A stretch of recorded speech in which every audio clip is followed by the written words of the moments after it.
Hello दोस्तों, आज हम पढ़ेंगे एक बहुत ही important topic Indian National Congress INC बोलते हैं, जिसका हर एग्जाम में बहुत ही इंपॉर्टेंट रोल होता है। दोस्तों, जैसे कि हम जानते हैं 1885 में इंडियन नेशनल कांग्रेस के बनने से पहले इंडिया पूरी तरह से ब्रिटिश रूल के अंडर था।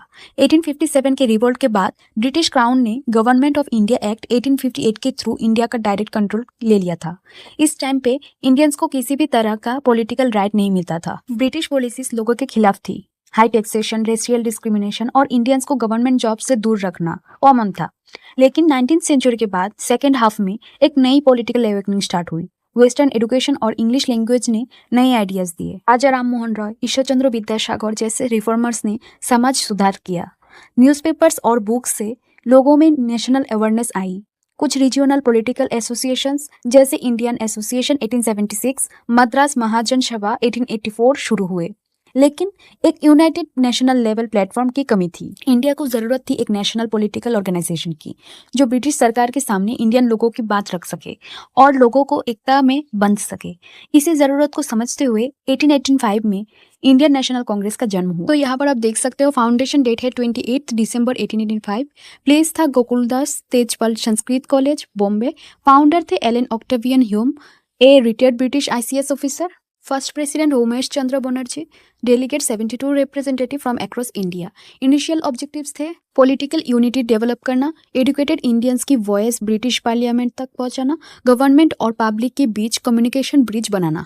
तो ये रहा फॉर्मेशन तक का हिस्ट्री। अब आगे जान लेते हैं फ्रेजेस ऑफ INC। इनमें 3 फ्रेजेस होते हैं जिसे हम आइडियोलॉजिकल इवोल्यूशन बोलते हैं। मॉडरेट फेस होते हैं। की लीडर्स थे Dadabhai Naoroji, Gopal Krishna Gokhale, MG Ranade, Pherozeshah Mehta. Methods था faith in British justice. Constitutional means थे पिटिशंस, स्पीचेस एंड रिजोल्यूशंस। इनमें डिमांड्स था Indianization of civil services, reduction in military expenditure, economic reforms and education. की कंट्रीब्यूशन था Dadabhai Naoroji's drain theory and highlighted how British economic policies exploited India.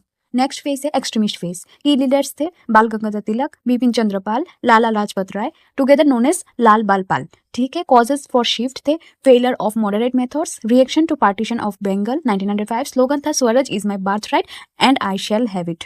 और ये किसने कहा था? तिलक ने कहा था।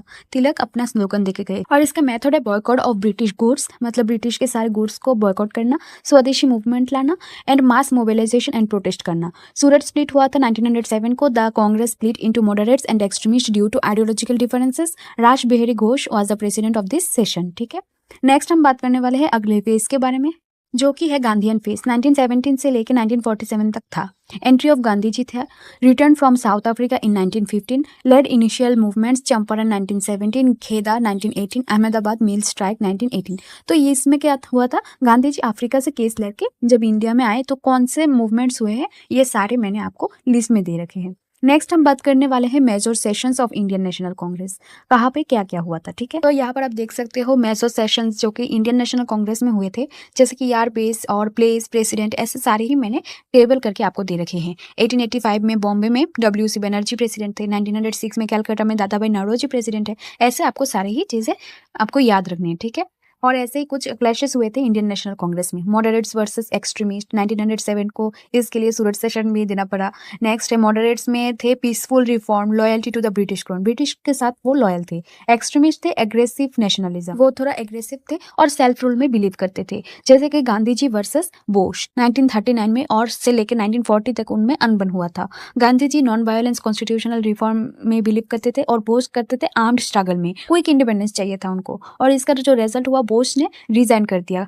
ठीक है। नेक्स्ट हम रिजाइन कर दिया INC से। ठीक है। नेक्स्ट हम बात करने वाले हैं role in the freedom struggle. INC was the backbone of India's freedom struggle, coordinated national protest strikes and boycotts, represented India in round table conferences in London, opposed to British policies and demand legislative reforms, provided leadership to India before and after independence। तो ये रहे role in the freedom struggle जो INC में जो हुआ था, जैसे कि प्रोटेस्ट हुआ था, स्ट्राइक हुआ था और बॉयकॉट हुआ था। तो ये सारी चीजें जो है वो एक स्ट्रगल का रोल था। नेक्स्ट हम बात करने वाले हैं post independence role of INC। INC का जो पोस्ट इंडिपेंडेंस टाइम था उसमें क्या हुआ था? After 1947 INC became the ruling party of India.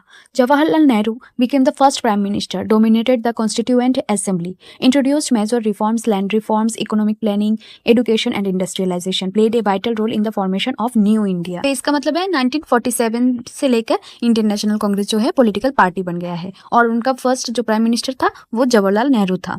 तो ये रहे कुछ इंपॉर्टेंट एमसीक्यू जो कि आपके एग्जाम्स के लिए बहुत इंपॉर्टेंट हो सकते हैं, जैसे कि when INC formed in 1885, who founded INC, A O. Hume, who was the first president of INC, W C. Banerjee. तो ये सारे हैं कुछ एमसीक्यूज।